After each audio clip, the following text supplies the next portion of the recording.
जरूर यासाठी काही सायन्स असतं, परंतु त्यामध्ये असंही आहे की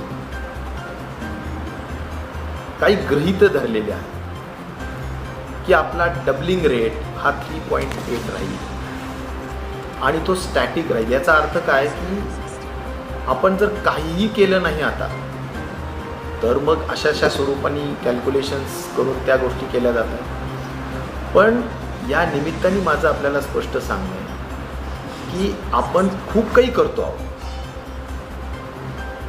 आज सर्व्हिलन्स मोठ्या पद्धतीनं आपण करतो आहोत. जवळजवळ 7,000पेक्षा जास्त महाराष्ट्रामध्ये टीम्स आहेत आपल्या की जे सर्व्हिलन्स करतात, म्हणजे सर्वे करतायत. कुणाला घराघरात जाऊन ताप आहे का, खोकला आहे का, सर्दी आहे का, कोमॉर्बिडिटी आहे का, आणि त्या अनुषंगाने मग आपण त्यांना क्वारंटाईन करतो.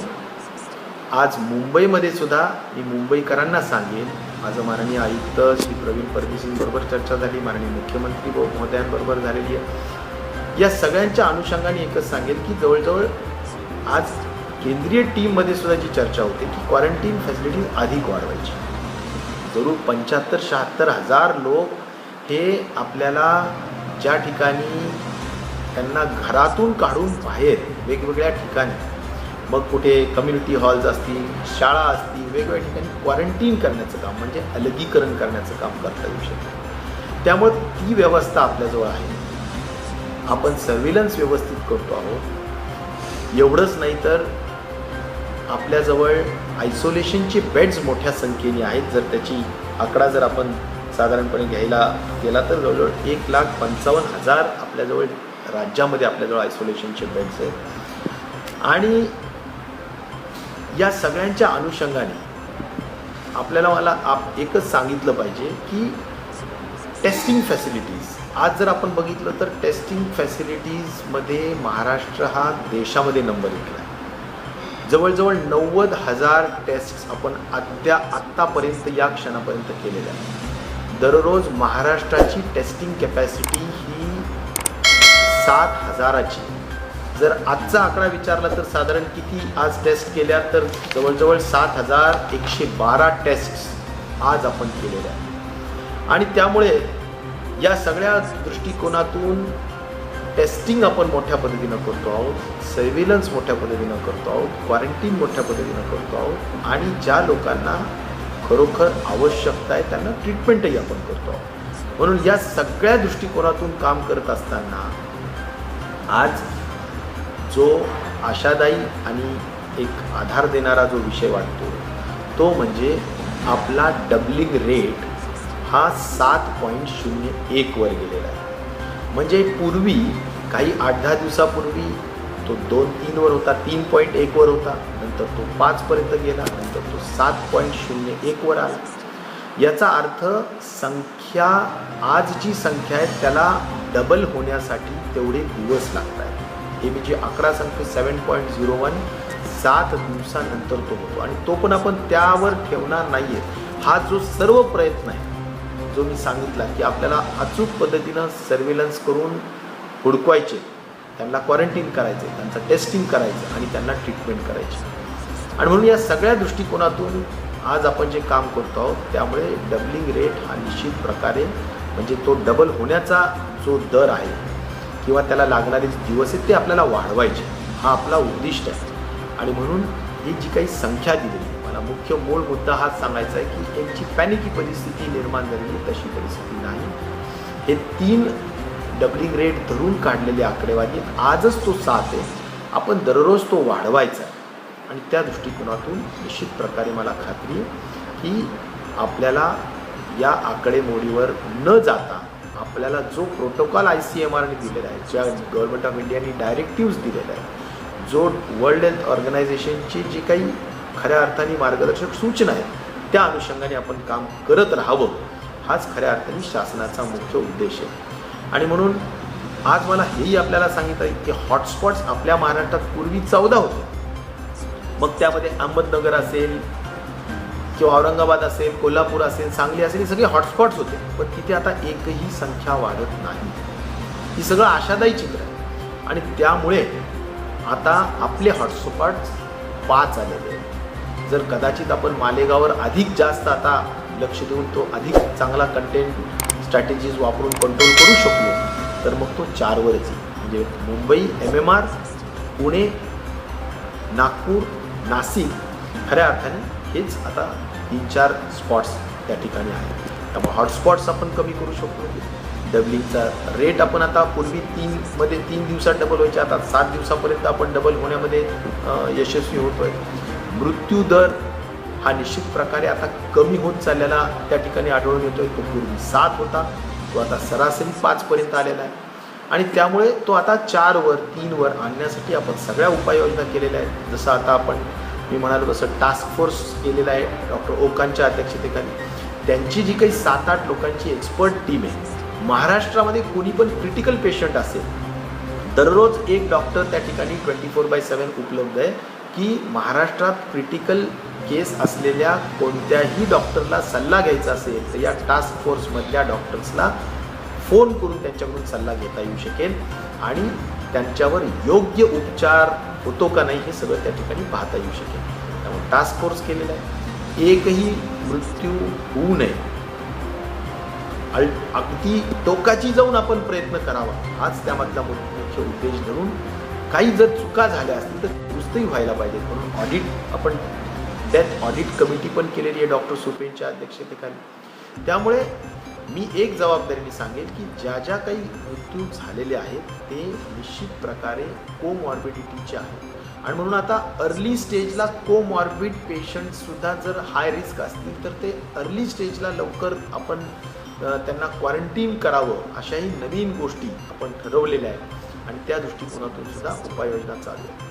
त्यामुळे प्रत्येक दररोज काही ना काही सुधारणा होण्याची जी काही गरज असते ती करण्याच्या वर आपला सतत भर आहे हे मला या निमित्ताने आपल्याला सांगितलं पाहिजे. त्यामुळं प्रामुख्याने आपल्याला या सगळ्या गोष्टींमध्ये अनेक इनोव्हेटिव्ह गोष्टी आपण करतो आहोत, नवीन गोष्टी करतो आहोत. मग ज्याच्यामध्ये आता फोटो बाथ आहे की ज्यामध्ये आता PPE किट्स न लावता खऱ्या अर्थाने एका लवकर व्हावं, सेफ डिस्टन्सवर व्हावं, सुरक्षितता त्याच्यामध्ये असावी आणि PPEची पण गरज पडू नये अशा दृष्टिकोनातून आता फोटो बाथ सिस्टम कस्तुरबाला सुरू केलेली. अशा जवळजवळ आता आपण 100 ठिकाणी मुंबईमध्ये सुद्धा ह्या आठवड्यामध्ये आपण त्या फोटो बाथच्या सिस्टम्स त्या ठिकाणी आणतो आहोत. मी पूर्वी पण सांगितलं की स्वॅब टेस्ट घेण्याच्या अगोदर सुद्धा एक्सरे डायग्नोसिसच्या माध्यमातून आपल्याला काही आपल्या फुफ्फुसावर म्हणजे लंग्समध्ये आपल्याला काही पॅचेस आहेत का ह्या गोष्टी पाहतात. त्या गोष्टी आता आपण सर्व सुरू केलेल्या आहेत. मी पूर्वी सांगितलं जसं पल्स ऑक्सिमीटर जो काही पोर्टेबल स्वरूपाने आहे त्यात SpO2% दिसतं की ज्यात 90% खाली येत असेल तर पटकन त्यांना ॲडमिट करण्याच्या सूचना देतात. अशा अनेक गोष्टी त्या ठिकाणी सुरू केल्या आहेत. आपण प्लाझ्मा थेरपीमध्ये आपण मुंबईमध्ये पूर्ण प्रयोग करण्याचा निर्णय घेण्यात आलेला आहे की ज्यामध्ये बरे झालेल्या पेशंट्स आहेत त्या बरे झालेल्या पेशंटचे आपण त्याच्या जे अँटीबॉडीज आहेत त्या अँटीबॉडीज काढून म्हणजे त्याच्या प्लाझ्मा काढून त्या आजारी क्रिटिकल पेशंट्सला देण्याबाबतची जी काही प्रयोग करण्याची आपल्याला मुंबईमध्ये परवानगी ICMR दिलेली आहे त्याचाही भाग आपण या ठिकाणी करतो. त्यामुळे अनेक गोष्टी आहेत की या सगळ्या गोष्टी आपण सातत्याने करतो आहोत. मी प्रिपेअर्डनेसच्या माध्यमातून एकच सांगेन की आपण सर्व पद्धतीनं निश्चित प्रकारे आपली तयारी आहेच आणि असतेच. मग ते राज्यस्तरावर असो नाहीतर मुंबईच्या स्तरावर असो. मुंबईच्या स्तरावर सुद्धा मी आत्ता सांगितलं तसं इन्स्टिट्यूशनल क्वारंटाईन वाढवण्याचं काम अक्षरशः उद्यापासून ॲग्रेसिव्हली करणार आहोत. जरी धारावीसारखा एरिया असेल त्यांना होम क्वारंटाईन करण्यात फार अर्थ नाही अशी चर्चा माननीय आयुक्तांशी माननीय मुख्यमंत्री मोदयांशी झाली. कारण होम क्वारंटाईनचा अर्थ काय, एका रूममध्ये जर 10 आणि 15 लोक राहत असतील आणि त्यांना आपण होम क्वारंटाईन व्हा असं सांगितलं तर ते जे काही खऱ्या अर्थाने शास्त्रीय पद्धतीनं होम क्वारंटाईन होणं बाबा म्हणजे सोशल डिस्टन्सिंग पाळणं हे धारावीमध्ये शक्य नाही. आणि म्हणून त्या ठिकाणी आता शाळा आहेत, शाळेच्या तिथलं मैदान असेल त्या ठिकाणी टेम्पररी शेड्स करून काही करता येईल का, इथे काही आपल्याला कॉट्स टाकता येतील का, त्याला आपल्याला ऑक्सिजन फक्त जे लागतं ते ऑक्सिजन स्टेशन्स आपल्याला प्रोव्हाइड करता येतील का, या सगळ्या संदर्भाने जे काही प्रयत्न करायचे आहेत आणि जे काही कार्यवाही करायची आहे, ॲक्शन्स घ्यायचे आहेत, त्या सगळ्या घेण्याचं काम त्या ठिकाणी सुरू आहे. आणि म्हणून या सगळ्या संदर्भाने आपण पुढे जरी संख्या थोडी अधिक वाढली तरी आपली तयारी असावी या दृष्टिकोनातूनची आज त्या ठिकाणी कार्यवाही सुरू आहे, हे मला आपल्याला नम्रतेने सांगायचं आहे. आणि त्यामुळे घाबरून जाण्याचा विषय नाही. पुन्हा पुन्हा एकच जबाबदारी मी सांगेन, माझ्या सर्व स्लम्समध्ये राहणारी आमची गरीब आणि जाणकार मंडळी असेल त्यांनाही मला या ठिकाणी सांगितलं पाहिजे की बाबांनो, तुम्हाला जर काहीही लक्षणं दिसत असतील तर स्वतःहून पुढाकार घेऊन लवकर या. फिवर क्लिनिकमध्ये जा, सांगा की मला असा असा ताप आहे, खोकला आहे, सर्दी आहे, विकनेस आहे, दम लागतो, ज्या काही लक्षणं असतील ते सांगा, जेणेकरून तुम्हाला अर्ली डिटेक्ट करता येईल. बरेच पेशंट्स अलीकडच्या काळात असे पाहायला मिळतात की अगदी शेवटच्या स्टेजला येतात की ज्यावेळी त्यांचा फुफ्फुसामध्ये टोटली आपण ज्याला म्हणतो निमोनिया झालेला असतो आणि त्यामुळं निमोनिया झालेल्या असतानाचा शेवटच्या स्टेजला आल्यानंतर 5-7 तासामध्ये पेशंट्स लोक गेलेले आहेत असंही आपल्याला आढळतं. आणि म्हणून हे होऊ नये याची दक्षता आपण घ्यावी. म्हणून मी मुद्दाम आपल्याला सांगू इच्छितो की आपण थोडंही लक्षण असेल तर फिवर क्लिनिकमध्ये लवकर जा, जेणेकरून तुम्हाला क्वारंटीन करता येईल, टेस्टिंग करता येईल आणि तुमच्यावर उपचार करता येईल. मी अत्यंत आशेने तुम्हाला एक सांगेन की बरा होण्याचा आत्ता सध्या या क्षणाला जे डिस्चार्ज केले जाणारा जे पेशंटचे दररोज 13% लोक घरी जात आहेत, बरे होऊन घरी जात आहेत. मी पुन्हा सांगेल की 83% लोक हे असिम्प्टोमॅटिक आहेत. मी मराठीत सांगेल की त्यांना कुठलेही लक्षण नाही, ते अत्यंत सामान्य माणसासारखे जीवन जगत आहेत, त्यांना कुठलाही व्याधी नाही, त्रास नाही, कुठलंही लक्षण नाही. आणि त्यामुळं पॉझिटिव्ह असू द्या, परंतु लक्षणं नसलेले सुद्धा 83% लोक आहेत की जे 14 दिवस हॉस्पिटलमध्ये राहू शकतील, आयसोलेशन वॉर्डात. त्यांची काळजी घेतली जाईल, त्यांच्यावर लक्ष ठेवलं जाईल आणि नंतर त्यांना 2 टेस्ट घेऊन ते निगेटिव्ह असले तर त्यांना घरी पाठवलं जातं. त्यामुळं आशादायी चित्र एक लक्षात घ्या की 83% आपले जवळजवळ असिम्प्टमॅटिक आहेत, लक्षणं नाही आहेत, सामान्य आहेत. माइल्ड टू मॉडरेट पेशंट साधारण 17% आणि त्यामुळे 1% मी सांगेन फक्त सध्या क्रिटिकल पेशंट्स आहेत आणि त्यांना पण ऑक्सिजन लागतो, अद्याप व्हेंटिलेटर लागतं. असे प्रकार फारच बोटावर मोजण्या इतकेच आहेत. आणि त्यामुळे घाबरून जाण्याचा विषय नाही. जरी कुणाला आपल्या ज्यांना कोविड डिटेक्ट झाला असेल त्यांच्या पालकांना सुद्धा मी या निमित्ताने आश्वस्त करू इच्छितो की बाबांनो, काळजी करू नका, सगळं बरं होत आहे, अत्यंत फिट होऊन बाहेर जात आहे.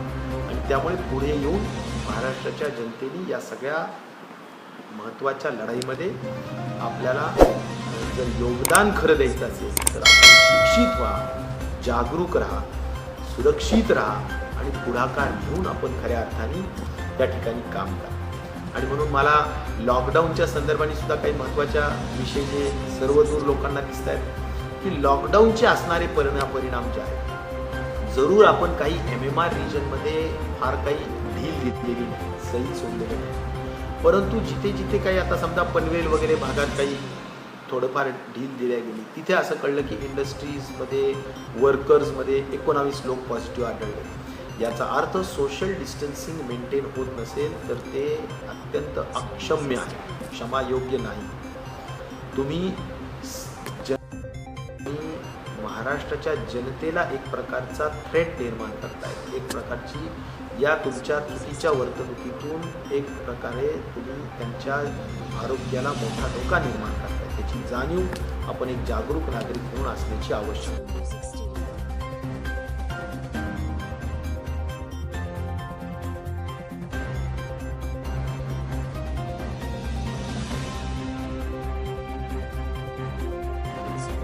अशी माझी आपल्या सर्वांना विनंती आहे. रेशनिंग, जेवणाची व्यवस्था हा सगळ्यात महत्त्वाचा विषय असतो. महाराष्ट्रातल्या आणि मुंबईतल्या सर्वदूर लोकांना एवढंच सांगेल की आपल्याला रेशन कार्ड सहज उपलब्ध होऊ शकेल अशाच पद्धतीच्या गोष्टी आपण तहसीलदार आणि रेशनिंग ऑफिसर्सला कळवल्यात. तुम्हाला रेशन कार्ड नवीन उपलब्ध करून घ्या. धान्य मुबलक आहे, तुम्हाला मिळेल अशी व्यवस्था केली जाते. त्यामुळे रेशन अभावी कुठली अडचण येऊ नका. आजचा माझा 10वीमध्ये जाऊन काही लोकांशी वार्तालाप केल्यानंतर मला नक्कीच त्या लोकांनी समाधानच व्यक्त केलं की हो धान्य मिळतंय.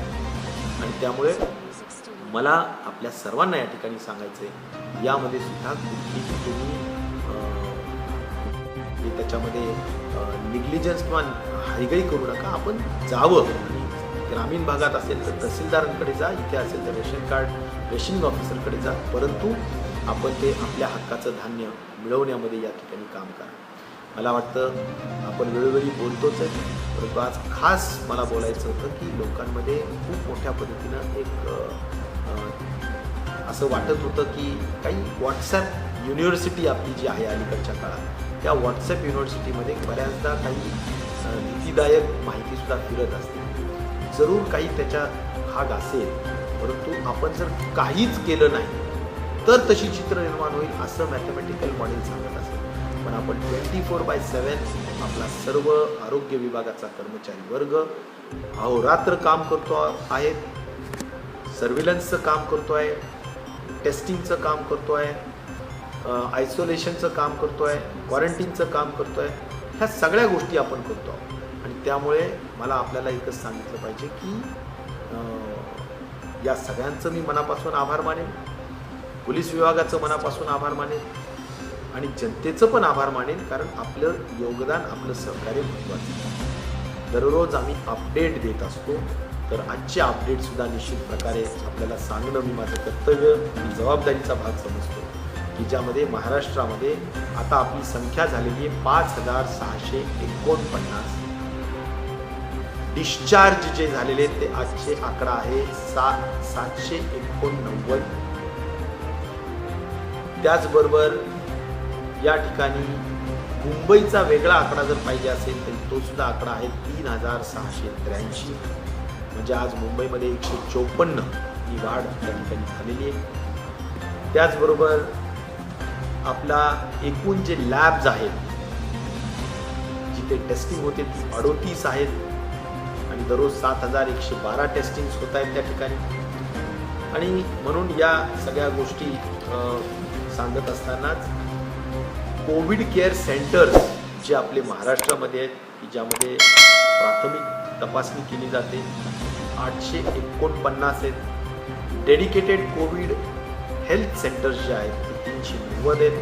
डेडिकेटेड कोविड हॉस्पिटल्स आहेत ते 178 आहेत की जिथे क्रिटिकल पेशंट्स तपासले जातात आणि त्या ठिकाणी त्यांना उपचार केला जातो. आयसोलेशन बेड्स जवळजवळ 1,55,000 आहेत की ज्या ठिकाणी वेगवेगळ्या पद्धतीनं जे क्रिटिकल होणारे पेशंट्स आहेत ज्यांना ICUची फॅसिलिटी लागते त्यांना जवळजवळ 1,55,000 बेड्स आहेत. आणि ऑक्सिजन सपोर्टेड बेड्स सुद्धा आपण मोठ्या पद्धतीनं त्या ठिकाणी वाढवतो. PP आणि N95 आज जी काही आपल्याला परिस्थिती आहे त्याच्यामध्ये 1,21,638 PP आहेत. N95 2,60,000 आहेत. केंद्र सरकारकडे सातत्याने याचा पाठपुरावा आपण करत असतो, त्यांच्याकडूनही मागणी करतो आणि इथेही उत्पादन होणाऱ्या PPEs आणि N95ची उपलब्धता आपण करून देत असतो.